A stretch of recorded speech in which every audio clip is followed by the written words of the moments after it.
Hello students, Wasim Sahir और जो हम लोग बात करने वाले हैं एक बहुत ही इंपॉर्टेंट सब्जेक्ट की। एक ऐसा सब्जेक्ट जिसने इंजीनियरिंग के स्टूडेंट की, बेसिकली इंजीनियरिंग के फर्स्ट ईयर के स्टूडेंट की वाट लगा के रखी है ना, जिसकी वजह से सारे बच्चे परेशान हैं। Which is one of the most difficult subject of the engineering. हाँ, मैं बात कर रहा हूँ इंजीनियरिंग मैकेनिक्स सब्जेक्ट की। तो इंजीनियरिंग मैकेनिक्स सब्जेक्ट के अगर सिलेबस की हम लोग बात करें तो इंजीनियरिंग मैकेनिक्स सब्जेक्ट का जो सिलेबस होता है वो बेसिकली दो पार्ट में डिवाइडेड होता है। एक होता है स्टैटिक्स और दूसरा होता है डायनामिक्स। स्टैटिक्स में हम लोग को फोर्स सिस्टम, इक्विलिब्रियम, सीजी और फ्रिक्शन जैसे चैप्टर्स देखने को मिलते हैं ना। और काइनेमेटिक्स में, डायनामिक्स में हम लोग kinematics of particle, kinematics of rigid bodies, ये सारी चीजें सीखने वाले हैं ना। तो आज बेसिकली हम लोग इस चैनल पे, हमारे प्यारे प्यारे से चैनल पे स्टार्ट करने वाले हैं इंजीनियरिंग मैकेनिक्स, जिसका फर्स्ट चैप्टर हम लोग आज स्टार्ट करने वाले हैं, दैट इज फोर्स सिस्टम, है ना। तो फोर्स सिस्टम स्टार्ट करेंगे आज और उसके बेसिक थ्योरी हम लोग लेंगे आज। और आज एक फर्स्ट प्रॉब्लम भी हम लोग लेने वाले हैं, रिजल्टेंट ऑफ कॉनकरेंट फोर्स सिस्टम वाला, है ना। तो कहीं नहीं जाना, लास्ट तक वीडियो देखना है अच्छे से।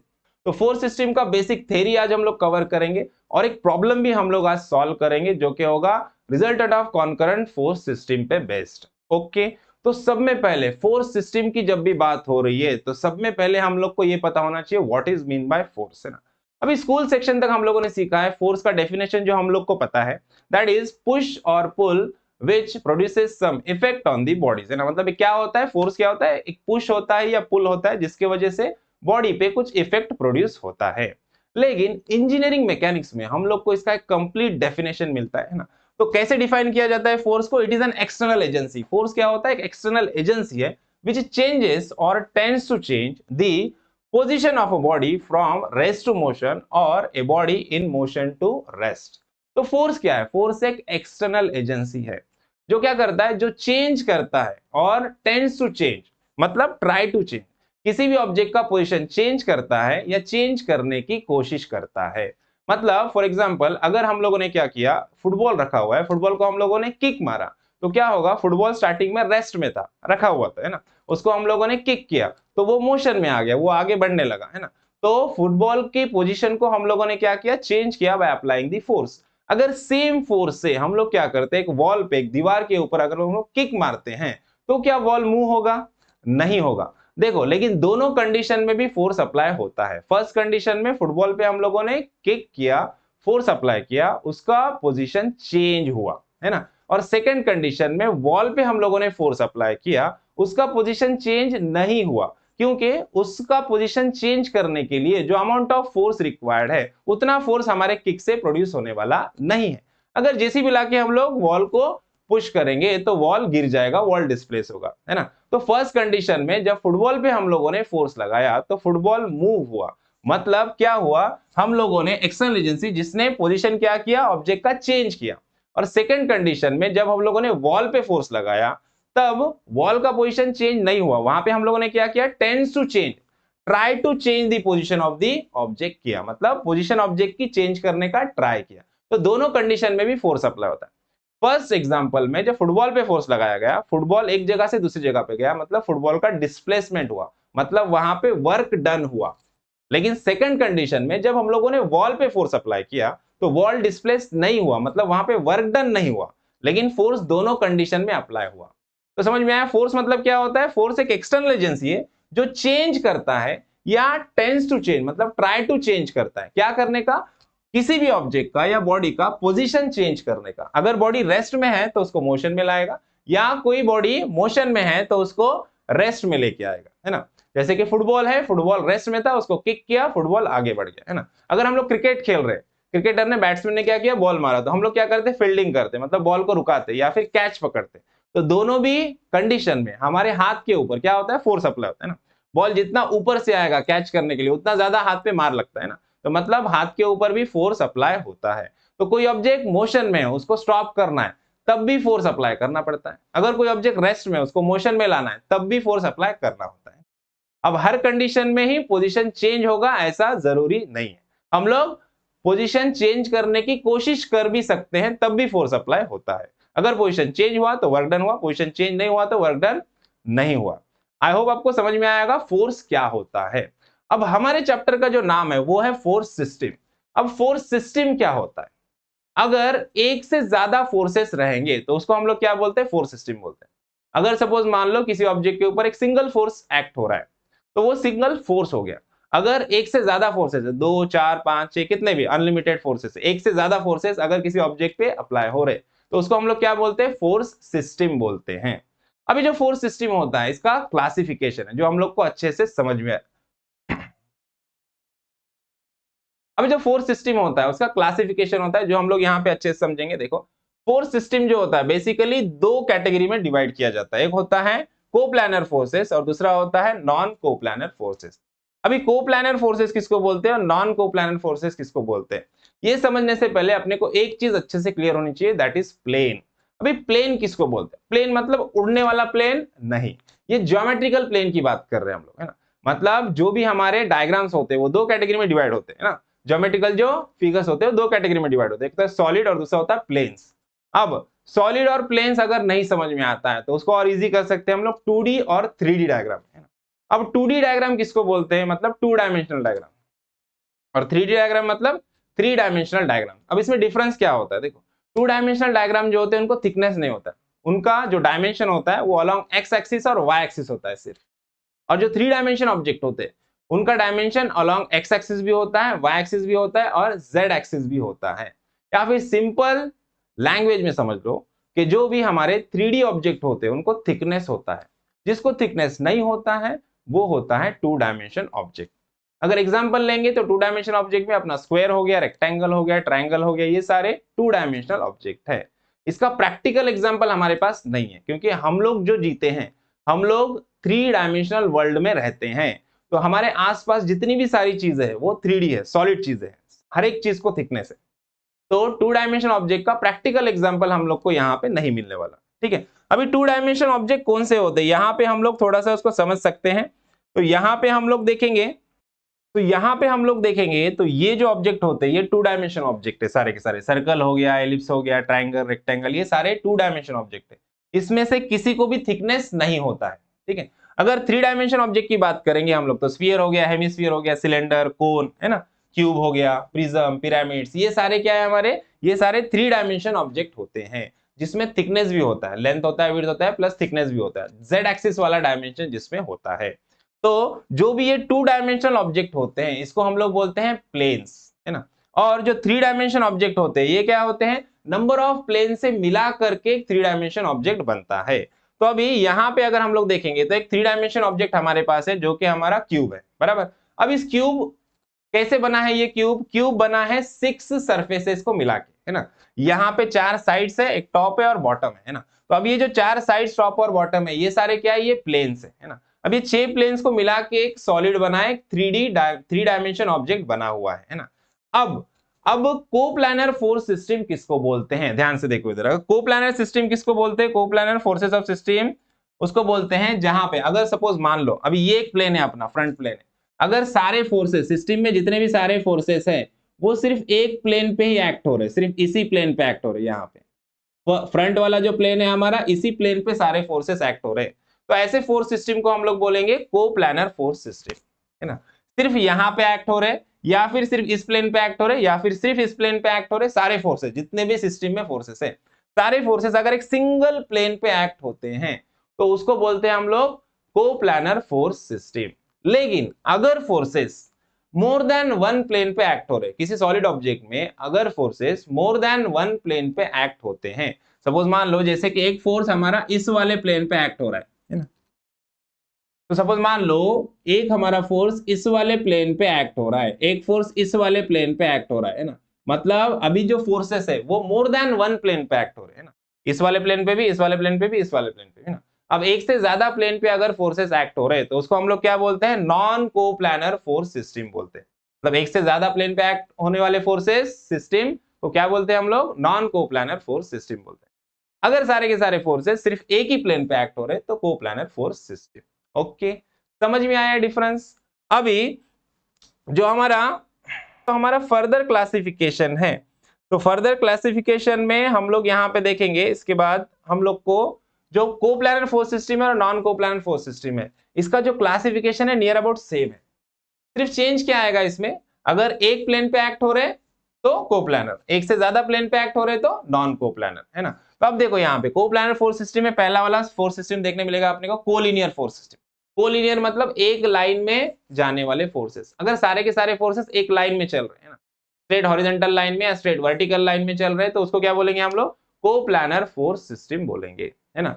अब दूसरा वाला सबसे इंपॉर्टेंट कॉन्करेंट फोर्स सिस्टम। अब कॉन्करेंट फोर्स सिस्टम पे बेस्ड प्रॉब्लम भी आज हम लोग लेने वाले हैं। तो कॉन्करेंट फोर्स सिस्टम किसको बोलते हैं? अब कॉन्करेंट फोर्स सिस्टम मतलब क्या? कॉन्करेंट फोर्स सिस्टम मतलब अगर सारे के सारे फोर्सेस क्या कर रहे हैं? एक पॉइंट से निकल रहे हैं, सारे के सारे फोर्सेस एक पॉइंट से बाहर निकल रहे हैं, या फिर एक पॉइंट पे आके मीट कर रहे हैं। सारे फोर्सेस एक पॉइंट से बाहर निकल रहे हैं या एक पॉइंट पे आकर मीट कर रहे हैं, तो ऐसे फोर्स सिस्टम को हम लोग बोलते हैं कॉन्करेंट फोर्स सिस्टम, है ना।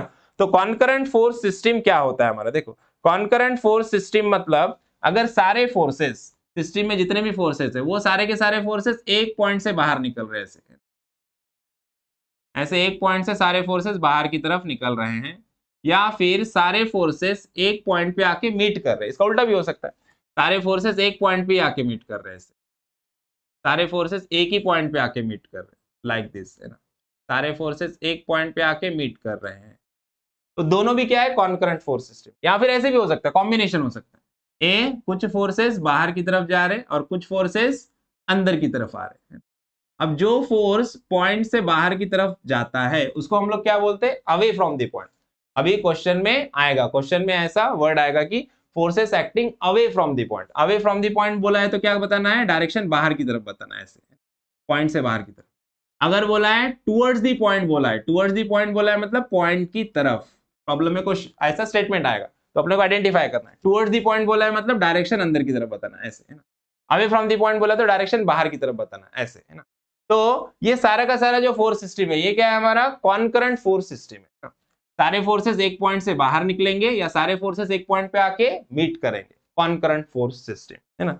समझ में आया? अब ये कॉन्करेंट फोर्स सिस्टम, अगर सारे फोर्सेस एक प्लेन पे है तो कोप्लानर कॉन्करेंट फोर्स सिस्टम। अगर ये सारे फोर्सेस एक से ज्यादा प्लेन पे है तो non coplanar concurrent force system रहेगा।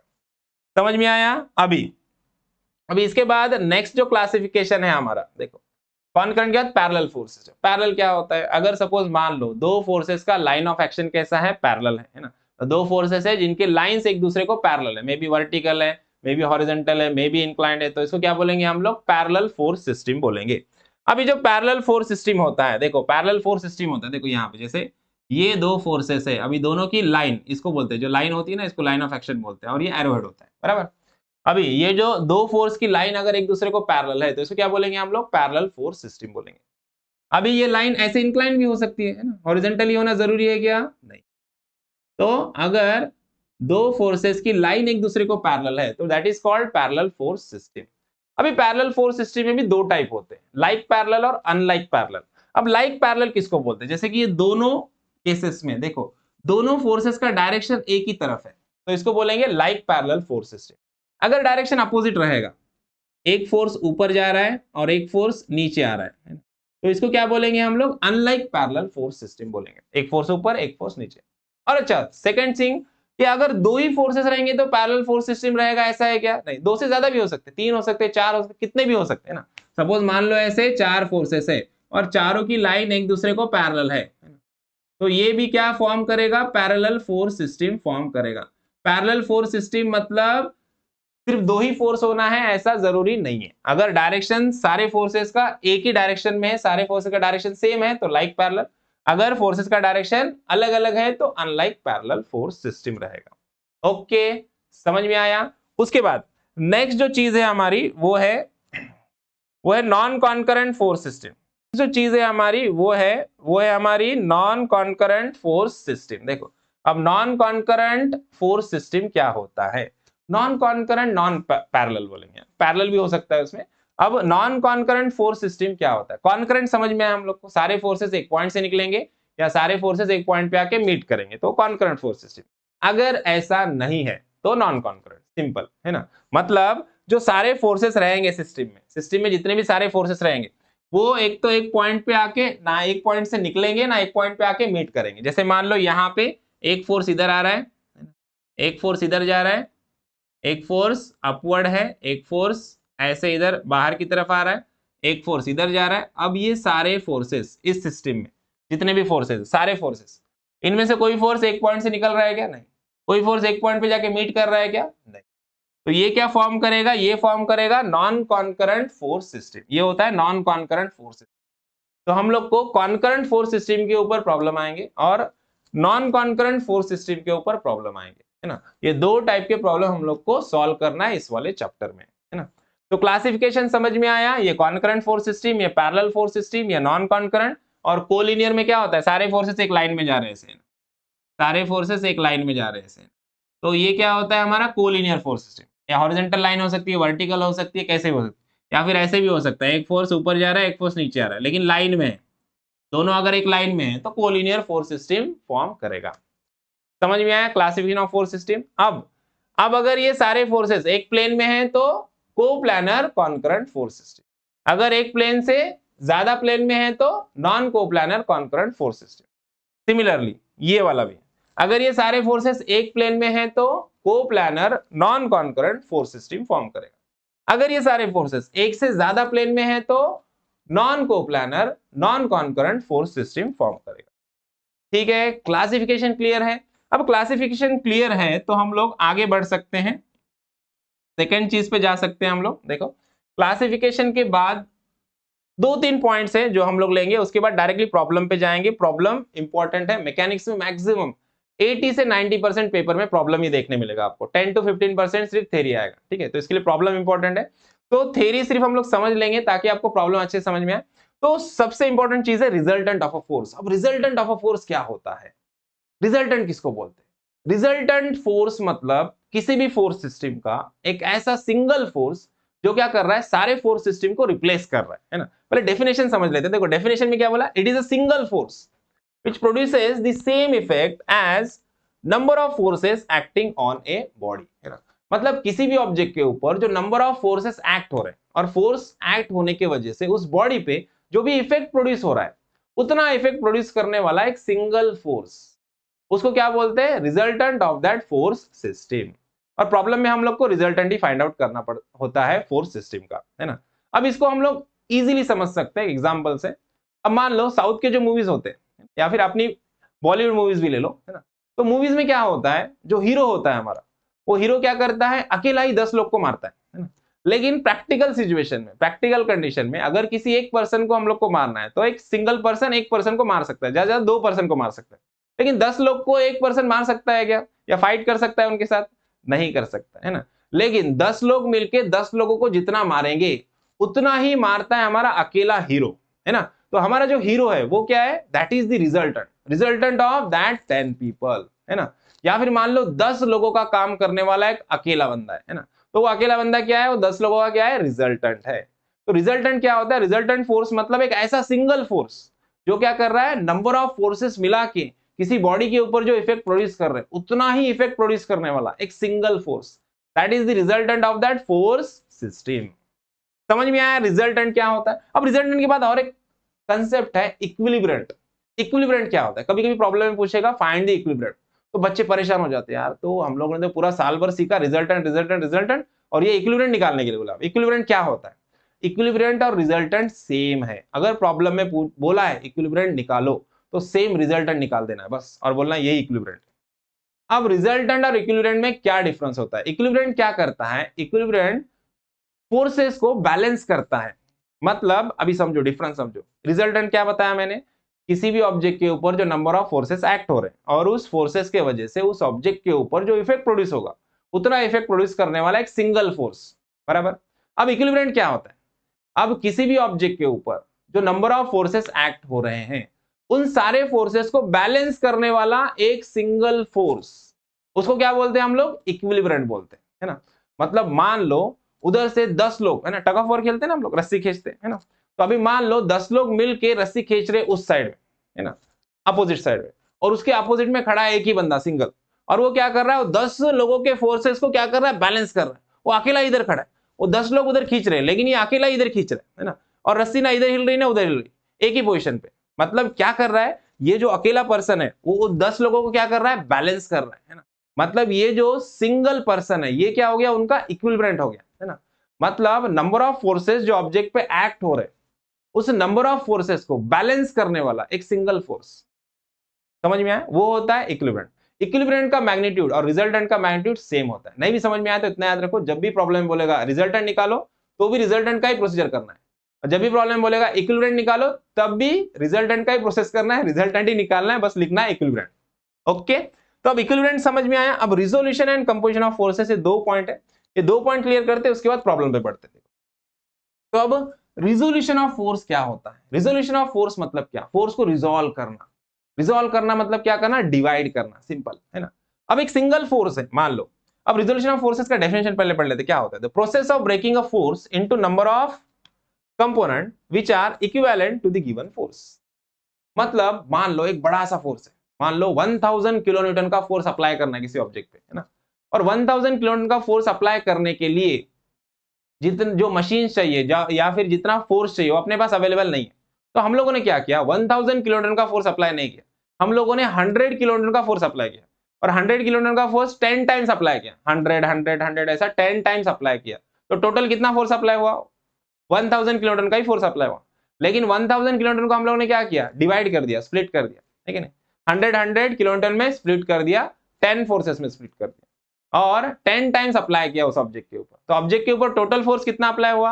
1000 किलोटन का अप्लाई हुआ, लेकिन हम लोगों ने उसको क्या किया? स्प्लिट कर दिया, डिवाइड कर दिया। इसी को बोलते हैं हम लोग रिजोल्यूशन ऑफ फोर्सेस। फोर्स को रिजोल्व करना मतलब क्या करना? फोर्स को कंपोनेंट्स में डिवाइड कर देना, लेकिन वो कंपोनेंट किसके बराबर होना चाहिए? उस सिंगल फोर्स के बराबर होना चाहिए, सेम फोर्स के बराबर होना चाहिए, उससे ना ज्यादा होना चाहिए ना कम होना चाहिए। समझ में आया? रिजोल्यूशन ऑफ फोर्स मतलब एक फोर्स को हम लोग क्या कर रहे हैं? डिवाइड कर दे नंबर ऑफ कंपोनेंट में। अब रिजोल्यूशन क्यों करना है वो भी समझेंगे हम लोग, पहले लास्ट वाला कंसेप्ट समझ लेते हैं। कंपोजिशन ऑफ फोर्सेस क्या होता है? अब रिजोल्यूशन के एग्जैक्टली उल्टा होता है। Composition of forces means what? देखो, the process of finding out the resultant force of number of forces is called composition of force. Composition of force मतलब क्या? एक प्रोसेस है जिसमें हम लोग क्या कर रहे हैं? नंबर ऑफ फोर्सेस का रिजल्टेंट निकाल रहे हैं। रिजोल्यूशन ऑफ फोर्स में क्या कर रहे हैं? एक फोर्स को नंबर ऑफ कंपोनेंट में डिवाइड कर रहे हैं। कंपोजिशन ऑफ फोर्सेस में क्या कर रहे हैं? नंबर ऑफ फोर्सेस को क्या कर रहे हैं? एक सिंगल फोर्स में डिवाइड कर रहे हैं। That is called composition of forces. The process of finding out the resultant of number of forces. जो नंबर ऑफ फोर्सेस है उनका रिजल्टेंट फाइंड करने का, या फिर नंबर ऑफ फोर्सेस को एक सिंगल फोर्स में डिवाइड करने का, एक सिंगल फोर्स में कन्वर्ट करने का जो प्रोसेस है, that is called composition of forces. समझ में आया? अब जो मैं बात कर रहा था कि रिजोल्यूशन क्यों करना है, किसी भी फोर्स को रिजोल्व क्यों करना है, तो इसको समझने से पहले हम लोग एक चीज समझ लेते हैं कि हम लोग जो रिजल्टेंट निकालेंगे, देखो अब जो हम लोग रिजल्टेंट निकालेंगे तो रिजल्टेंट निकालने के लिए हम लोग क्या करेंगे? रिजल्टेंट का प्रोसेस क्या है? रिजल्टेंट का जो बेसिक फॉर्मूला है, यहां पे अगर आप ध्यान से देखोगे तो अभी देखो, resultant of force find out करने के लिए सबसे पहले हम लोग को पता होना चाहिए रिजल्टेंट कैसे फाइंड आउट करें, मतलब रिजल्टेंट का फॉर्मूला क्या है ये समझते हैं पहले। देखो, अब रिजल्टेंट का जो फॉर्मूला है, रिजल्टेंट का फॉर्मूला हम लोगों ने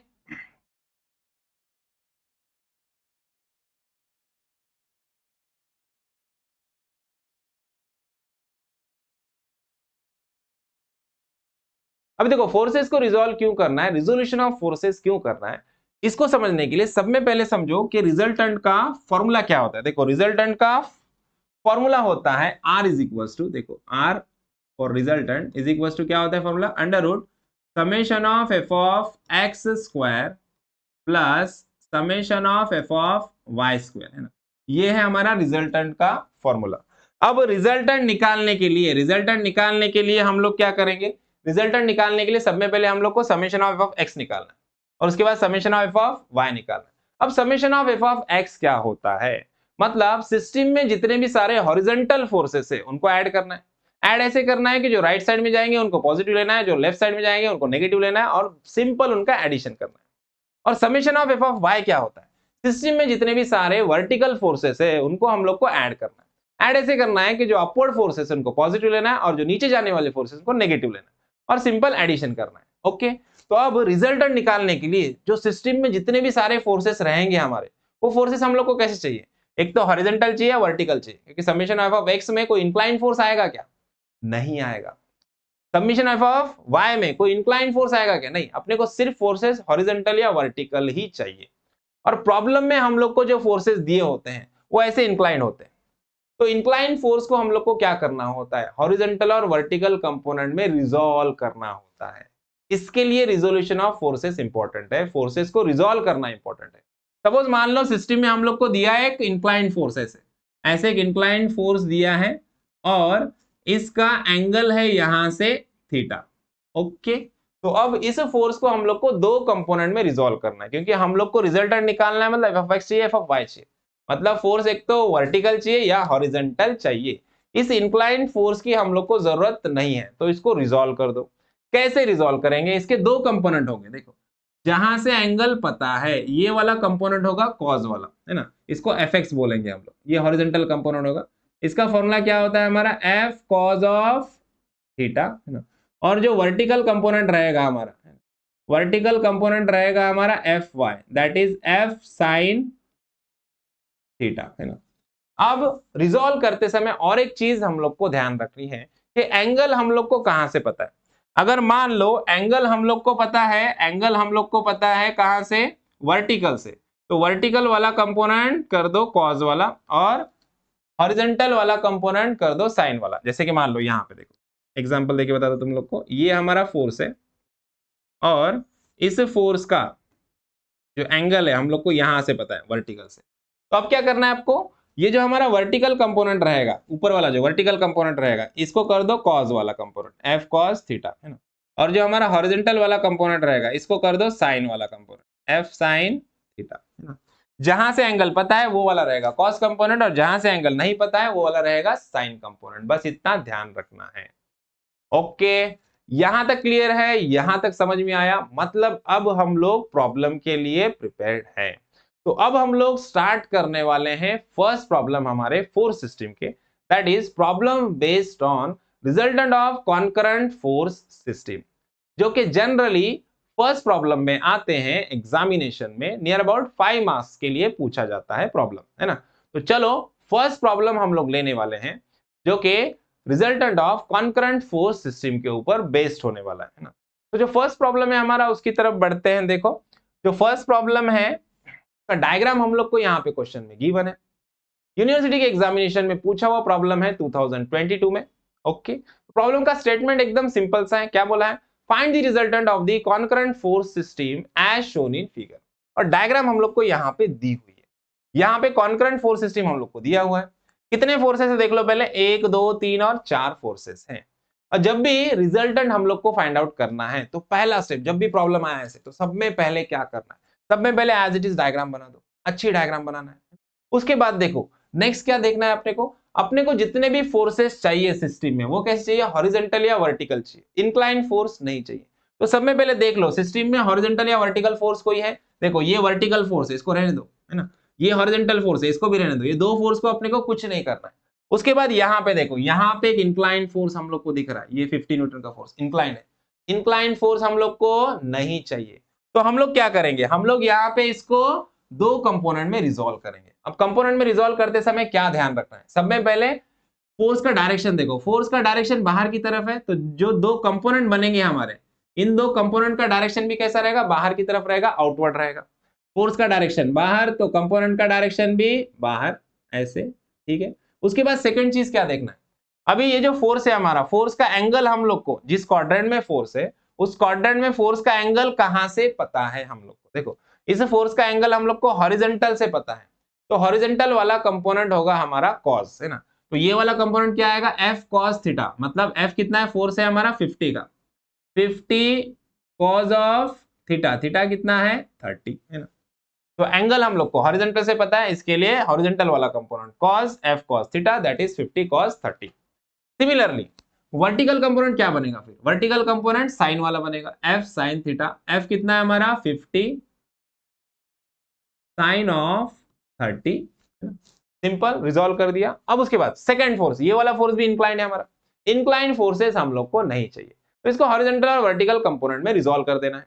तो सब में पहले देखो फोर्स का डायरेक्शन, देखो फोर्स का डायरेक्शन है अंदर की तरफ, टुवर्ड्स दी पॉइंट है, तो कंपोनेंट का डायरेक्शन भी कैसे आएगा, अंदर की तरफ आएगा, टुवर्ड्स दी पॉइंट आएगा, बराबर।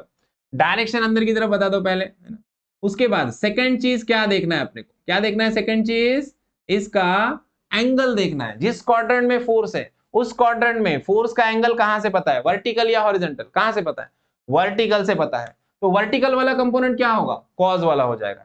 तो यहां पे क्या लिखूंगा मैं, यहां पे लिख दूंगा 100, क्या आएगा कॉस, एंगल कितना है 20, और यहां पे क्या आएगा 100 साइन 20। ओके, समझ में आया। अब सिस्टम में देखो सारे के सारे फोर्सेस एक तो वर्टिकल है या फिर हॉरिजॉन्टल है, कोई इंक्लाइन फोर्स है क्या, नहीं है। अब हम लोग बढ़ सकते हैं सेकंड स्टेप की तरफ हमारे, है ना। हम लोग को पता है रिजल्टेंट के लिए क्या फॉर्मूला अपना, समेशन ऑफ x चाहिए, समेशन ऑफ y चाहिए, तब रिजल्टेंट मिलेगा। तो सब में पहले क्या करेंगे, सब में पहले समेशन ऑफ f(x) निकालेंगे। देखो समेशन ऑफ f(x) क्या होता है, सिस्टम में जितने भी सारे हॉरिजॉन्टल फोर्सेस है उनको ऐड करना है ना।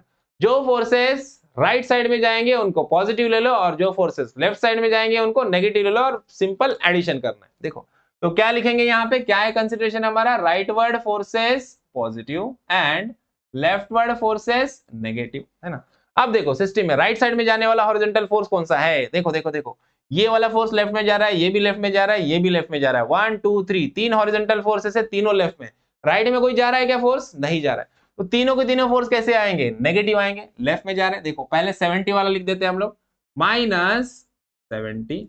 उसके बाद ये वाला फोर्स लिखते हैं 50 cos 30, देखो क्या लिखेंगे, -50 cos ऑफ 30।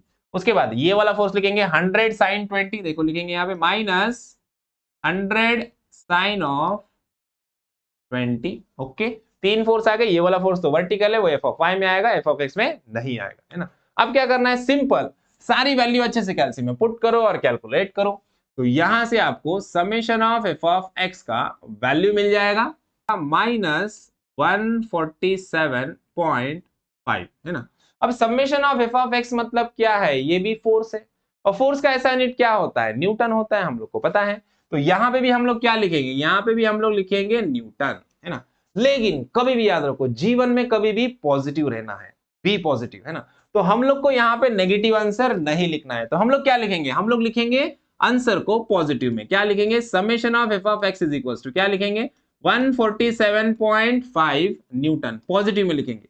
अब देखेंगे हम लोग हमारा डायरेक्शन क्या था, कंसीडरेशन हमारा, जो फोर्सेस लेफ्टवर्ड होते हैं वो कैसे होते हैं, नेगेटिव होते हैं। हमारा आंसर नेगेटिव आया, मतलब हमारा फोर्स किधर जा रहा है, लेफ्ट में जा रहा है। यहाँ पे डायरेक्शन बता दो, लेफ्ट में, कहानी खत्म। ठीक है, f(x) मिल गया। अब f(y) निकालना है। तो देखो summation of f(y) is equals to क्या होता है, कंसीडरेशन, सिस्टम में जितने भी सारे वर्टिकल फोर्सेस है उनको ऐड करना है। कैसे ऐड करना है, जो फोर्सेस ऊपर जाएंगे उनको पॉजिटिव ले लो, जो फोर्सेस नीचे जाएंगे उनको नेगेटिव ले लो, है ना, और सिंपल एडिशन करना है। तो कंसीडरेशन यहाँ पे लिख दो, अपवर्ड फोर्सेस कैसे हैं, पॉजिटिव, और डाउनवर्ड फोर्सेस कैसे हैं, नेगेटिव। तो देखो ऊपर जाने वाले फोर्सेस, ये वाला फोर्स अपना ऊपर जा रहा है 50 sin 30, है ना, तो इसको क्या लेंगे अपन, पॉजिटिव लेंगे, तो +50 sin of 30, upward force positive आया। उसके बाद डाउनवर्ड फोर्स देखो, ये 50 न्यूटन का फोर्स नीचे जा रहा है, डाउनवर्ड है, -50। उसके बाद ये वाला फोर्स देखो 100 cos 20 नीचे जा रहा है, डाउनवर्ड है, तो लिखेंगे -100 cos ऑफ 20। ओके, तीन फोर्सेस आ गए हमारे, 1 2 3, चौथा फोर्स नहीं आएगा, वो हॉरिजॉन्टल है। अब क्या करना है, सारी वैल्यूज अच्छे से कैलसी में पुट करो और कैलकुलेट करो। तो यहां से आपको समेशन ऑफ f(y) का वैल्यू मिल जाएगा -118.97। ये आ गया हमारा वैल्यू समेशन ऑफ y का। ये भी फोर्स है तो हम लोग लिखेंगे न्यूटन। लेकिन कैसे रहना है हमेशा लाइफ में, पॉजिटिव, तो हम लोग वैल्यू भी पॉजिटिव में ही लिखेंगे, भले आंसर नेगेटिव में आने दो। आगे क्या लिखेंगे हम लोग, +118.97, या फिर इसको डायरेक्टली राउंड अप करके 119 भी ले सकते हो। अब नेगेटिव साइन क्या शो कर रहा है, नेगेटिव साइन शो कर रहा है डाउनवर्ड डायरेक्शन, तो यहां पे हम लोग शो कर देंगे न्यूटन लिख दो, आगे पहले यूनिट लिख दो और डाउनवर्ड डायरेक्शन शो कर देंगे। ओके, अब निकालना है रिजल्टेंट। अब आई रिजल्टेंट की बारी। R इज इक्वल टू क्या होता है फॉर्मूला हमारा, summation of f(x)² plus summation of f(y)²। अभी वैल्यू पुट करना है हम लोग को, f(x) का वैल्यू कितना आया है, 147.5 इसका होल स्क्वायर प्लस 118.97 इसका होल स्क्वायर, दोनों को क्या करना है, ऐड करना है। अब कोई सोच रहा रहेगा सर वैल्यू तो माइनस में आई थी, नेगेटिव आई थी, हम लोगों ने तो यहाँ पे पॉजिटिव लिखा है। अरे भाई लेकिन जो नेगेटिव वैल्यू लिखो या पॉजिटिव लिखो उसका स्क्वायर होगा तो क्या होगा, वो पॉजिटिव हो जाएगा, है ना? तो इसलिए यहाँ पे वैल्यू पॉजिटिव में लिखो या नेगेटिव में लिखो कोई फर्क पड़ने वाला नहीं है। इन शॉर्ट कभी भी याद रखो कि रिजल्टेंट का जो भी आंसर आएगा, मैग्नीट्यूड का जो भी आंसर आने वाला है वो हमेशा पॉजिटिव ही आएगा। अगर इसका नेगेटिव आ रहा है तो समझ जाओ, है ना?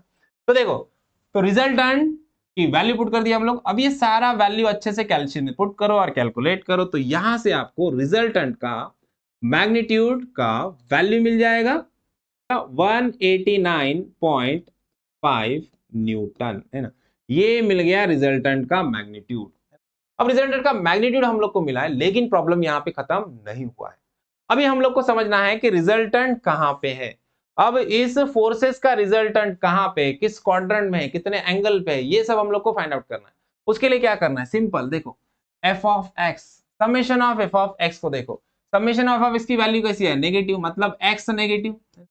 समेशन ऑफ वाई की वैल्यू कैसी है, नेगेटिव, मतलब y नेगेटिव। देखो अब x नेगेटिव y नेगेटिव कौन सा क्वाड्रेंट होता है, देखो यहाँ पे ये होता है पॉजिटिव एक्स एक्सिस अपना, ये नेगेटिव एक्स एक्सिस, ये वाला अपना नेगेटिव एक्स एक्सिस, ये होता है हमारा प्लस y और ये होता है माइनस y। देखो x नेगेटिव y नेगेटिव कौन सा क्वाड्रेंट है, ये वाला क्वाड्रेंट, थर्ड क्वाड्रेंट, है ना? तो रिजल्टेंट हमारा कहाँ पे आएगा, थर्ड क्वाड्रेंट में आने वाला है रिजल्टेंट। लेकिन थर्ड क्वाड्रेंट में रिजल्टेंट का जो एंगल रहेगा कहाँ पे रहेगा, मतलब एक्स एक्सिस से कितना एंगल पे वो रिजल्टेंट आएगा, वो हम लोग को फाइंड आउट करना है अभी, है ना? तो सिंपल रिजल्टेंट का एंगल फाइंड आउट करना है एक्स एक्सिस से, इस वाली एक्स एक्सिस से, नेगेटिव एक्स एक्सिस से। तो वो वैल्यू निकालने के लिए हम लोग क्या करेंगे, हम लोग सिंपल स्लोप ऑफ लाइन का फॉर्मूला यूज करेंगे। देखो यहां पे कर देता हूं मैं, tan theta is equals to, क्या होता है slope of line, F of Y by X होता है ना? सेम वही करना है अपने को, है ना? अंडर मॉड क्या लेना है, summation of F of Y upon summation of F of X लेना है। अब अभी मॉड का फंक्शन क्या होता है, अंदर वैल्यू नेगेटिव रहने दो, पॉजिटिव रहने दो, बाहर जो आंसर आएगा वो कैसा आएगा, पॉजिटिव ही आएगा, है ना? तो tan थीटा, देखो tan of theta is equals to, अभी मॉड को ओपन कर देते हैं और वैल्यू पॉजिटिव में लिखते हैं। y की वैल्यू कितनी है, 118.97, एफ ऑफ y अपना 118.97 और एफ ऑफ x की वैल्यू कितनी है, 147.5, 147.5। ओके, अब देखो थीटा निकालना है हम लोग को, तो थीटा को क्या करना पड़ेगा, tan को उधर लेके जाओ, है ना? थीटा को इधर रखो, थीटा इज इक्वल्स टू क्या हो जाएगा, tan उधर जाएगा, क्या होगा, tan इनवर्स, है ना? tan इनवर्स ऑफ 118.97 अपॉन 147.5, है ना? अब ये वैल्यू अच्छे से कैल्सियम पुट करो। tan इनवर्स कैसे लेना है, कैल्सियम में शिफ्ट दबा के tan का बटन प्रेस करो तो tan इनवर्स मिल जाएगा, है ना? और ब्रैकेट में दोनों वैल्यू पुट करो अच्छे से। तो यहां से हम लोग को शिफ्ट दबा के tan प्रेस करो तो वहां से tan इनवर्स मिल जाएगा और सारा वैल्यू अच्छे से कैल्सियम में पुट करो। अब यहां से हम लोग को थीटा का वैल्यू मिल जाएगा 38.89 डिग्री। ओके, अब रिजल्टेंट को लोकेट करेंगे। रिजल्टेंट को लोकेट करना जरूरी नहीं है, यहां तक आपने प्रॉब्लम सॉल्व किया तो आपको पूरे मार्क्स मिल जाएंगे, लेकिन आपको पता होना चाहिए कि हम लोगों ने क्या निकाला, रिजल्टेंट निकाला। अब रिजल्टेंट कहां पे इस फोर्स सिस्टम का, वो भी पता होना चाहिए, इसलिए मैं आपको लोकेट करके बताऊंगा। देखो तो उसके लिए क्या करना है, सब में पहले एफ ऑफ एक्स देखो, एफ ऑफ एक्स नेगेटिव मतलब X negative, F of Y negative मतलब Y negative, X negative Y negative, किस क्वाड्रेंट में आया रिजल्टेंट हमारा, थर्ड क्वाड्रेंट में। अब यहाँ पे हमारा जो रिजल्टेंट रहेगा वो यहाँ पे किधर रहेगा, देखो इसका डायरेक्शन आउटवर्ड रहेगा हमेशा। और ये रिजल्टेंट का जो मैग्नीट्यूड मिला हम लोग को, कितना मिला, 189.5, ये रहेगा हमारा इस फोर्स सिस्टम का रिजल्टेंट 189.5 न्यूटन का, है ना? और इसका जो एंगल रहेगा इस हॉरिजॉन्टल से, जो इसका एंगल रहेगा वो रहेगा हमारा कितना आया, देखो 38.89। हमेशा जो हम लोग को एंगल मिलेगा वो कहां से मिलेगा, वो हमेशा हम लोग को एंगल एक्स एक्सिस से ही मिलेगा, जिस भी क्वाड्रेंट में आएगा। सपोज इस क्वाड्रेंट में आया रिजल्टेंट तो इसके एक्स एक्सिस से, इस क्वाड्रेंट में आया तो इसके एक्स एक्सिस से हम लोग को एंगल मिलने वाला है इस फॉर्मूला से। समझ में आया? रिजल्टेंट फाइंड आउट किया हम लोगों ने, रिजल्टेंट को लोकेट भी किया। आई होप आपको प्रॉब्लम अच्छे से समझ में आया है। वीडियो अच्छा लगा है तो वीडियो को लाइक कीजिए, ज्यादा ज्यादा अपने दोस्तों के साथ शेयर कीजिए और चैनल को सब्सक्राइब करना ना भूलिए। तो मिलते हैं नेक्स्ट वीडियो में नेक्स्ट प्रॉब्लम के साथ। Thank you, bye bye.